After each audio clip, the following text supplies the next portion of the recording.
Hello student, welcome to my YouTube channel of physics classes. आज हम प्रकाशिकी के अगले भाग में एक और रोचक तथ्य का अध्ययन करेंगे। जो घटनाएं हमने अभी रीड की हैं उन्हीं पर आधारित यानी कि अपवर्तन पर आधारित कुछ प्रेक्षण आज देखते हैं।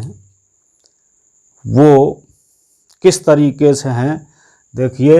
जैसा कि देख रहे हो, प्रकाश के अपवर्तन पर आधारित कुछ प्रेक्षण यानी कि प्रकाश के अपवर्तन पर आधारित घटनाओं के बारे में अध्ययन करना है, जिसमें प्रमुख घटनाएं क्या हैं। जैसे प्रकाश के अपवर्तन के कारण तारे अपनी वास्तविक स्थिति से कुछ ऊंचे उठे हुए प्रतीत होते हैं। पहला प्रेक्षण, पहली घटना, यानी कि जो तारों की वास्तविक स्थिति है। जैसे कोई तारा यहाँ पर है तो ये वास्तव में यहाँ नहीं दिखाई देगा, ये कुछ ऊंचा उठा हुआ प्रतीत होगा। ये किसके कारण संभव है? प्रकाश के अपवर्तन के कारण। ये ऐसा क्यों है? जैसे देखिए, यहाँ से कोई ये प्रेक्षक है, यहाँ कोई प्रेक्षक है ये, और ये तारा है। तो जब ये इस तरीके से, वैसे वास्तविक स्थिति इसकी ये है, ऐसे देख लीजिए, ये प्रेक्षक से एक क्षैतिज रेखा जा रही है और तारा जो है वास्तविक स्थिति में यहाँ है। तो ये जो है प्रकाश की स्थिति जो है इस पर ऐसे आ जाती है, ऐसे।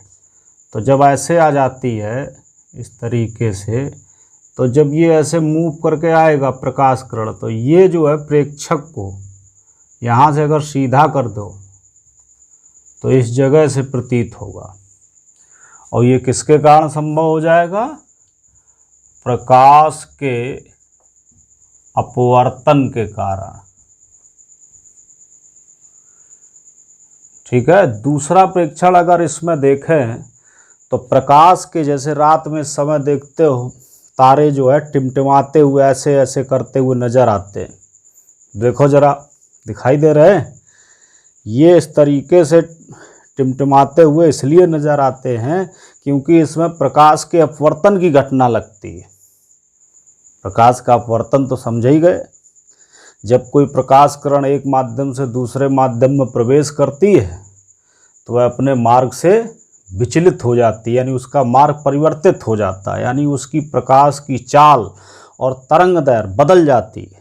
यही घटना प्रकाश के अपवर्तन की है। इसी कारण यानी कि तारे क्यों टिमटिमाते? प्रकाश के अपवर्तन के कारण। तारे अपनी वास्तविक स्थिति से ऊंचे क्यों दिखाई देते? प्रकाश के अपवर्तन के कारण। किसी टब में कोई सिक्का डाल दीजिए तो अपनी वास्तविक स्थिति से ऊंचा उठा हुआ दिखाई देता है। क्यों दिखाई देता है? प्रकाश के अपवर्तन के कारण। कोई सीधी छड़, प्रकाश अपवर्तन के कारण जल में डूबी हुई सीधी छड़ मुड़ी हुई प्रतीत होती है। कैसी? मुड़ी हुई प्रतीत होती है। और ये किसके कारण संभव है? प्रकाश के अपवर्तन के कारण। तो प्रकाश के अपवर्तन की ये कुछ प्रमुख घटनाएं याद रखिएगा। जैसे तारे अपनी वास्तविक स्थिति से ऊंचे उठे हुए प्रतीत होते हैं। क्यों? प्रकाश के अपवर्तन के कारण। ठीक। तारे क्यों टिमटिमाते हैं? प्रकाश के अपवर्तन के कारण। किसी बर्तन में भरे जल में डूबी हुई सीधी छड़ मुड़ी हुई प्रतीत होती है। किसके कारण? प्रकाश के अपवर्तन के कारण। तो प्रकाश के अपवर्तन पर आधारित कुछ प्रेक्षणों में सीधे सीधे आप लिख सकते हो कि प्रकाश के अपवर्तन के कारण तारे अपनी वास्तविक स्थिति से कुछ ऊपर या ऊंचे दिखते हैं। दूसरा नंबर लिख सकते हो, प्रकाश के अपवर्तन के कारण तारे टिमटिमाते हुए दिखते हैं। तीसरा लिख सकते हो, प्रकाश के अपवर्तन के कारण जल में डूबी सीधी छड़ मुड़ी हुई प्रतीत होती है। एक और रोचक तत्व देख सकते हो, अपवर्तन के कारण जो सूर्य है उसका वास्तविक सूर्योदय से कुछ पहले, वास्तविक सूर्योदय कुछ पहले दिखाई देने लग, जैसे समय है 6:30 पर सूर्योदय का, लेकिन वो दिखाई देने लगता है 6:28 पर, यानी उसका प्रकाश और वो जो है फैलने लगता है पहले। तो वास्तविक सूर्योदय से कुछ पहले व वास्तविक सूर्योदय के कुछ पश्चात, कुछ समय पश्चात तक दिखाई देता है। अपवर्तन के कारण सूर्य वास्तविक सूर्योदय से कुछ पहले तथा वास्तविक सूर्यास्त के कुछ समय पश्चात तक दिखाई देता है। ये किसके कारण? प्रकाश के अपवर्तन के कारण। आइए इसको समझने का प्रयास करते हैं। जैसे ये सूर्य है, इसके ये मान लीजिए वायुमंडल है, ये सॉरी सूर्य नहीं, ये पृथ्वी है, ये पृथ्वी है और इसके चारों ओर ये वायुमंडल है। ये एक अपवर्तन का और रोचक तत्व है जो कि हम रोज इसका अनुसरण करते हैं। यहाँ पर कोई प्रेक्षक है और इस प्रेक्षक से अगर देखा जाए तो ये एक क्षितिज है। क्षितिज जानते हो, जहाँ पर आसमान जो है समाप्त प्रतीत होने लगता है, उसी को हम क्षितिज बोलते हैं। तो ये एक क्षितिज है, ये इसको ध्यान से देखिए ये घटना। तो जब ये एक क्षितिज है,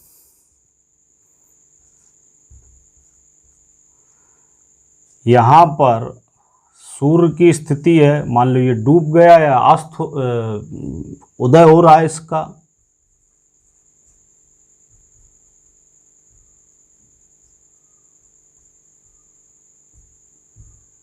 ये तो होगा क्या, देखो ये मान लो हम इसको ऐसे क्षितिज की ये रेखा को बढ़ाएं, तो जो सूर्य से चलने वाला प्रकाश है ये प्रेक्षक पर इस प्रकार से आपतित होता है। तो जब प्रेक्षक से पर इस प्रकार से आपतित होता है, तो ये जब अगर हम इसको देखो, अभी मैंने बताया था तारों की स्थिति बिल्कुल उसी तरीके से है। अगर हम इसको आगे बढ़ाएं, ये स्थिति में ले जाएं, ठीक, तो सूर्य जो है यहाँ प्रतीत होगा।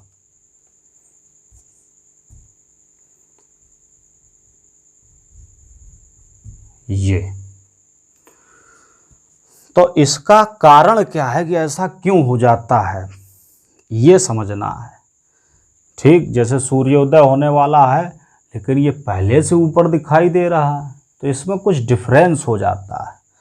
तो देखो, निर्वात के सापेक्ष वायु का अपवर्तनांक 1.0029 है, ये 292 है। इसके कारण ये जो अपवर्तनांक देख रहे हो यहाँ तक पूरा, हम अगर अप्रॉक्सीमेटली 1 न करके इसका संपूर्ण अपवर्तनांक की बात करें तो 1.000292, इसके कारण सूर्य की दिशा में लगभग आधे डिग्री का विस्थापन हो जाता है। कितने का? आधे डिग्री का, यानी 1/2 का विस्थापन हो जाता है। ऐसे लिख सकते हो 1/2 का विस्थापन सूर्य की दिशा में। किसके कारण? निर्वात के सापेक्ष वायु का अपवर्तनांक जो है, इसके कारण 1/2 का सूर्य की दिशा में विस्थापन, आभासी विस्थापन उत्पन्न होता है, जिसका वास्तविक सूर्यास्त तथा आभासी सूर्यास्त या वास्तविक सूर्योदय तथा आभासी सूर्योदय में अंतर लगभग 2 मिनट का आ जाता है। कितने का? 2 मिनट का अंतर। इसके कारण, ये अपवर्तनांक के कारण जो वास्तविक जो डिफरेंस है उसकी अगर हम तुलना करें तो उसी में हमें एक आभासी डिफरेंस प्राप्त हो जाता है 1.2 डिग्री, यानी आधे डिग्री का आभासी विस्थापन, जिसके कारण वास्तविक सूर्योदय तथा आभासी सूर्योदय के बीच 2 मिनट का अंतर, या वास्तविक सूर्यास्त तथा आभासी सूर्यास्त के बीच 2 मिनट का डिफरेंस हो जाता है। तो ये समझ में आया होगा। तो इसमें ये ध्यान रखना है कि इस अपवर्तनांक के कारण सूर्योदय या जो सूर्य की दिशा में लगभग आधे डिग्री का आभासी विस्थापन होता है, जिसका वास्तविक सूर्यास्त तथा आभासी सूर्यास्त में अंतर लगभग 2 मिनट है। ये सत्य है, ठीक है। सूर्यास्त तथा सूर्योदय के समय सूर्य का आभासी, एक घटना और, सूर्योदय और सूर्यास्त जब होता है तो उस समय सूर्य का जो आभासी चपटापन होता है, अंडाकार आकृति, ठीक, ये भी अपवर्तन के कारण होती है। यानी कि सूर्योदय और सूर्यास्त के समय अंडाकार आकृति में सूर्य क्यों दिखाई देता है? प्रकाश के अपवर्तन के कारण। किसके कारण? प्रकाश के अपवर्तन के कारण,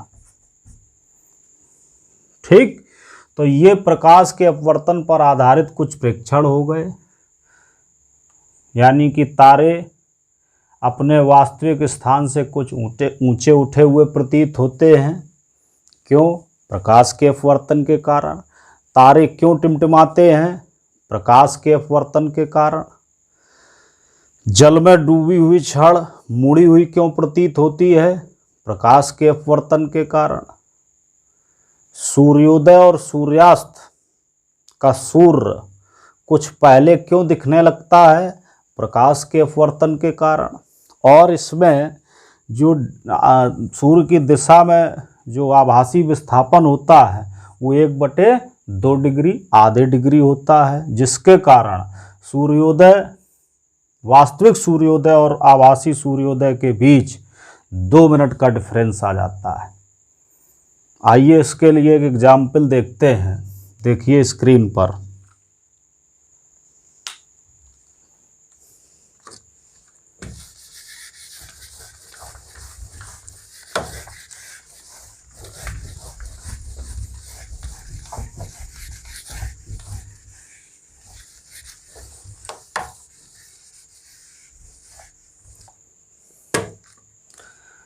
एक एग्जाम्पल है, पृथ्वी अपने अक्ष पर एक घूर्णन करने में 24 घंटे लेती है।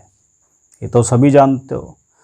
सूर्य के सापेक्ष पृथ्वी से देखे जाने पर 1 अंश विस्थापन होने में कितना समय लगता है?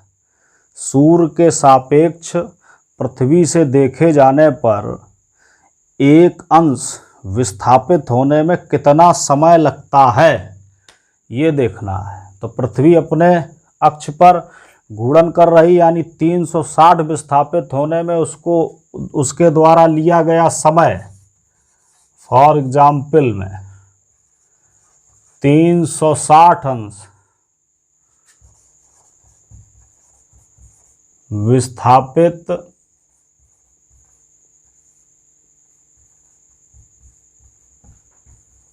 होने में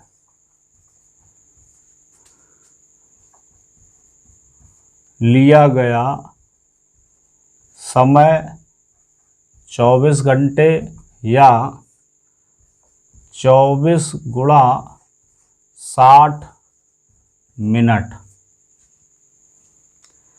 अब उसने पूछा कि अगर 1 अंश विस्थापन हो तो कितना समय लगेगा? तो 1 अंश विस्थापित होने में समझ गए होगे 360 में इतना, तो एक अंश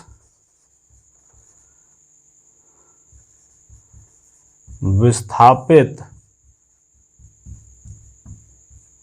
होने में लिया गया समय स्मॉल टी बराबर 24 × 60 अपॉन 360। यहाँ से ये 6 बार और ये इससे कैंसिल हो जाएगा, तो कितने मिनट का समय आ जाएगा? 4 मिनट का। तो इसी तरीके से जब आधे डिग्री, जो मैंने उसमें प्रेक्षण में बताया था कि आधे डिग्री का विस्थापन होगा तो कितना समय हो जाएगा, तो आधे डिग्री का जब विस्थापन है, एक अंश 1 डिग्री विस्थापन में जो समय लग रहा है वो 4 मिनट, तो आधे डिग्री में यानी 1/2 डिग्री में कितना समय लग जाएगा? 2 मिनट। यही बस 2 मिनट का परिवर्तन हो जाता है कि हमें सूर्योदय 2 मिनट पहले दिखाई देने लगता है। ये किसके कारण संभव है? प्रकाश के अपवर्तन के कारण। That's all. आज ये हो गया। इसके बाद हमने ये आज जो अभी पढ़ा, ये प्रकाश के अपवर्तन पर आधारित कुछ प्रेक्षण हैं। और भी घटनाएं आपके जीवन में घटित हो सकती, दैनिक जीवन में घटित हो सकती हैं, और ये दैनिक जीवन से ही घटित घटनाएं हैं जो कि हम रोज के रोज इन घटनाओं का अध्ययन करते हैं, देख सकते हैं, इनको हम देखते हैं। ठीक है, सूर्योदय रोज ही दिखाई देता है, सूर्यास्त भी दिखाई देता है, इनको हम देख सकते हैं। और ये इनमें जो डिफरेंस है, जो आभासी परिवर्तन है, ये अपवर्तन के कारण है। ठीक है बेटा, अब आगे हम चलते हैं। एक और हमारा अपना अच्छा टॉपिक है जिसको हम धीरे धीरे, अभी हम प्रकाशिकी में प्रवेश कर रहे हैं अपवर्तन की घटनाओं में। अब हम आज पढ़ते हैं क्रांतिक कोण, क्रिटिकल एंगल। क्या पढ़ेंगे? Critical angle.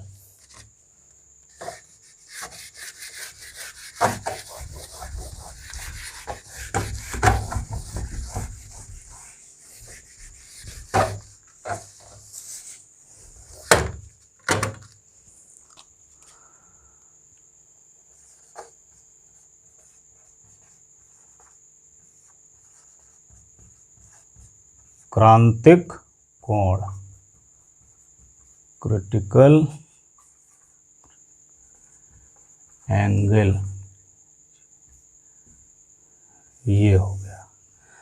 आइए इसको समझते हैं। इसमें कंडीशन है, जब प्रकाश किरण, कंडीशन क्या है? जब प्रकाश किरण सघन माध्यम से विरल माध्यम में जा रही हो। किसमें? सघन से विरल में। ठीक, तो सघन माध्यम में वह आपतन कोण जिस पर विरल माध्यम में अपवर्तन कोण का मान 90 अंश हो जाता है या समकोण हो जाता है, क्रांतिक कोण कहलाता है।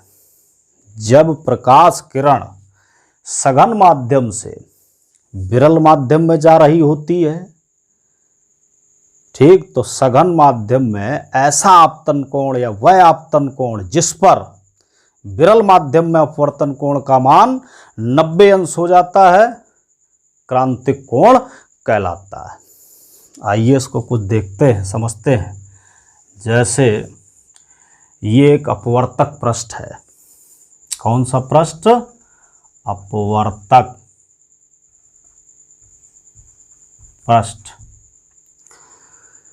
अब मान लो ये तुम्हारा माध्यम सघन है और ऊपर ये माध्यम जो है ये विरल है। प्रकाश किरण सीधी चली,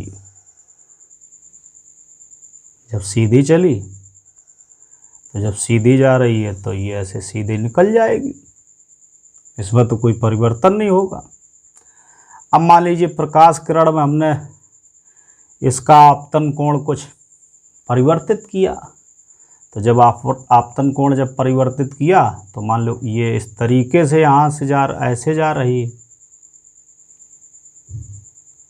यही स्रोत मान लो ऐसे जा रही है।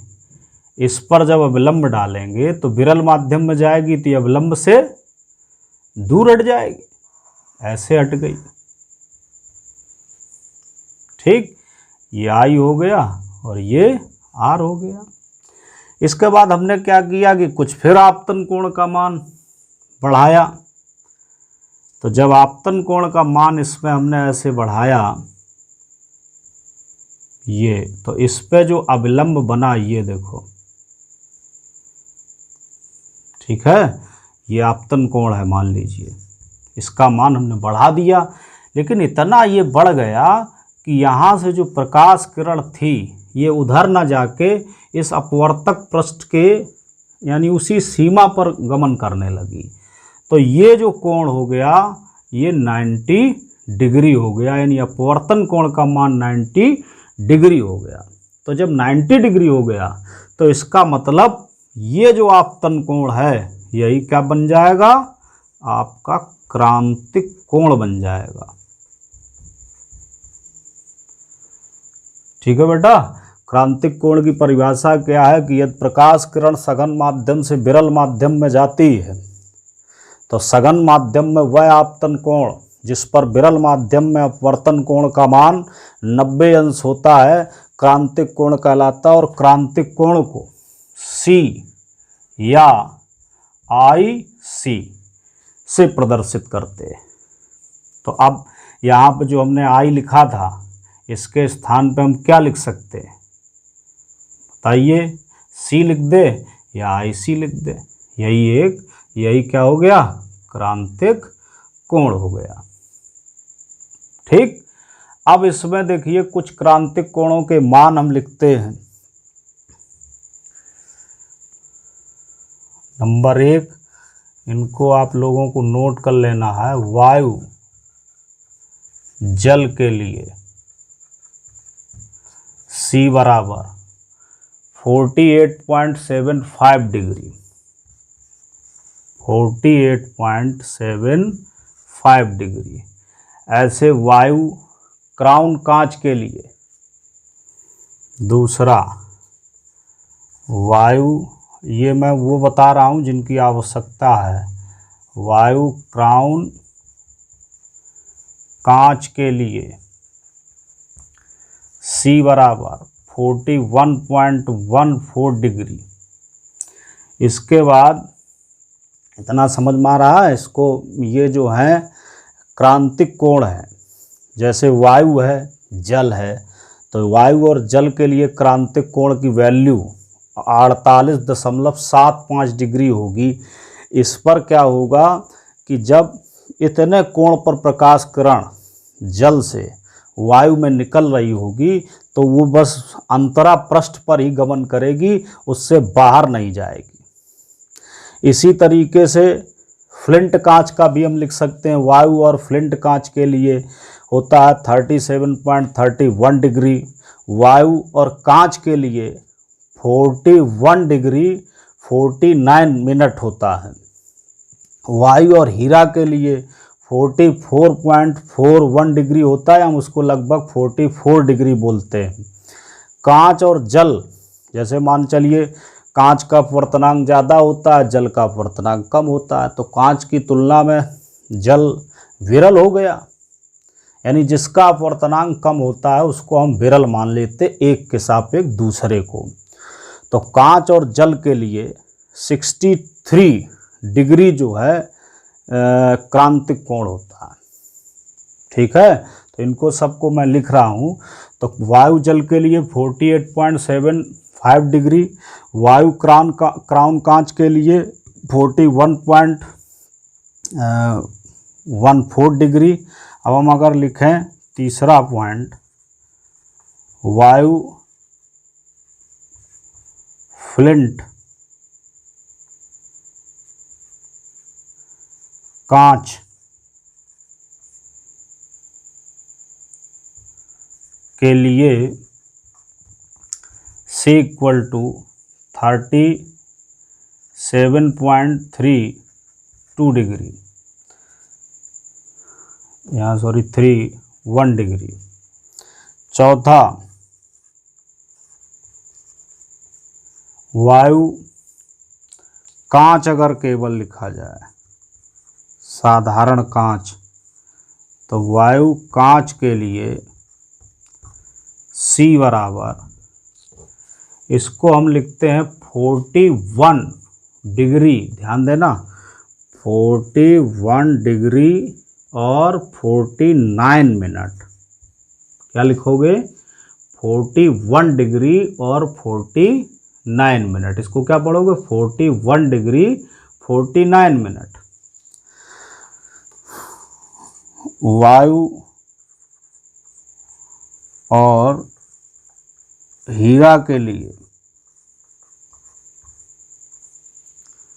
वायु और हीरे के लिए क्रांतिक कोण का मान 24.41 डिग्री। इसको लगभग में, चूंकि अलग अलग राइटरों का ये है, इसको 24 डिग्री भी कह सकते हैं। कांच और जल के लिए,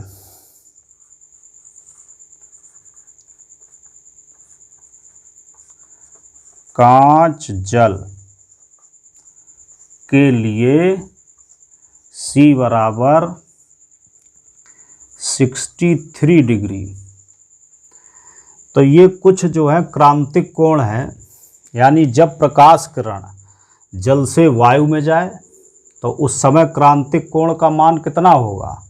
48.75 डिग्री। जब प्रकाश किरण क्राउन कांच से वायु में जाए उस समय क्रांतिक कोण कितना होगा? 41.14 डिग्री। फ्लिंट कांच से वायु में जा रही होगी उस समय क्रांतिक कोण का मान 37.31 डिग्री। कांच से, यानी साधारण कांच से जब वायु में जा रही होगी उस समय, अब ये सभी उन कंडीशनों की है कि जब अपवर्तन कोण 90 अंश होगा, तो कितने एंगल पर? 41 डिग्री 49 मिनट पे, यानी 49 मिनट पर 90 डिग्री अपवर्तन हो जाएगा। वायु और हीरा के लिए क्रांतिक कोण का मान 24 डिग्री या 24.41 डिग्री। कांच और जल, ये ध्यान रखिए, अभी यहाँ पर कन्फ्यूजन न करना कि इसमें वायु लिखी नहीं, तो कांच का अपवर्तनांक हम लगभग 1.5 लेते हैं और जल का अपवर्तनांक लगभग 1.33 होता है, तो इसकी तुलना में ये कम है। तो ये जो है कांच जल की अपेक्षा कैसा हो गया? सघन हो गया। तो जब कांच से प्रकाश किरण जल में जाएगी उस समय क्रांतिक कोण कितना होना चाहिए? 63 अंश, यानी 63 डिग्री होना चाहिए। ठीक बेटा, तो ये घटना हो गई। अब आइए इसी में एक मैथमेटिकल रिजल्ट लेते हैं। तो ये पहला मान लो, ये दूसरा मान लो। तो दूसरे के सापेक्ष पहले का अपवर्तनांक, यानी कि सघन के सापेक्ष विरल का अपवर्तनांक 2n1 बराबर साइन C बटे साइन 90। ये आपतन कोण हो गया, ये अपवर्तन कोण हो गया।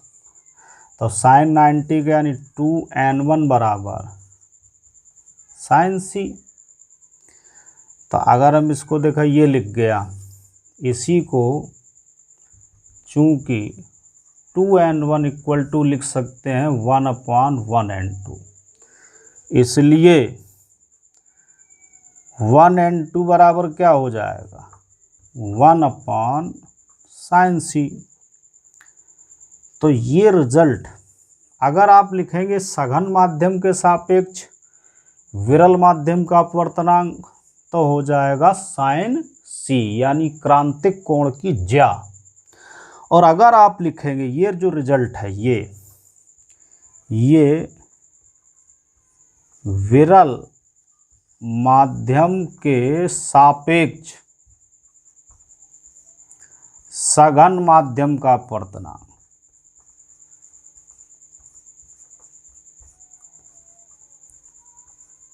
सघन माध्यम का अपवर्तनांक, तो 1n2 बराबर 1/sin C, यही हो जाता है क्रांतिक कोण और अपवर्तनांक के बीच संबंध। इसी प्रकार से यदि कोई प्रकाश किरण कांच से चलकर वायु में जा रही, मान लो ये माध्यम जो है कांच है और यहाँ पर वायु है, तो कांच से जब वायु में जा रही होगी तो वायु के सापेक्ष कांच का अपवर्तनांक क्या लिखा जाएगा बेटा, देखो ANG बराबर 1/sin c लिखा जाएगा। जल से वायु में जा रही है, जैसे अभी कोण वो लिखे थे क्रांतिक कोण, तो जल से जब वायु में जा रही तो उसको हम लिख सकते हैं वायु के सापेक्ष जल का अपवर्तनांक बराबर 1/sin c। ठीक है। अगर कांच से जल में जा रही है तो जल के सापेक्ष कांच का अपवर्तनांक WNG बराबर 1/sin c, इस तरीके से भी लिखा जा सकता। और इसका सूत्र जानते हो, इसी को और मॉडिफाई कर दीजिए, ANG/ANW बराबर 1/sin c, ऐसे लिख सकते हैं। तो अपवर्तनांक और क्रांतिक कोण में एक व्युत्क्रमानुपात का संबंध है। किसका संबंध है? व्युत्क्रमानुपात का। इसी से जैसे लाल रंग का अपवर्तनांक सबसे कम होता है क्योंकि लाल रंग की तरंगदैर्घ्य अधिक होती है, बैंगनी रंग का अपवर्तनांक अधिक होता है। क्यों? क्योंकि उसकी तरंगदैर्घ्य कम होती है। तो अगर हम वही रिजल्ट यहाँ पे लगाएं, लाल और बैंगनी रंग की बात करें, तो लाल रंग के लिए क्रांतिक कोण का मान अधिकतम हो जाएगा। किसके लिए? लाल रंग के लिए।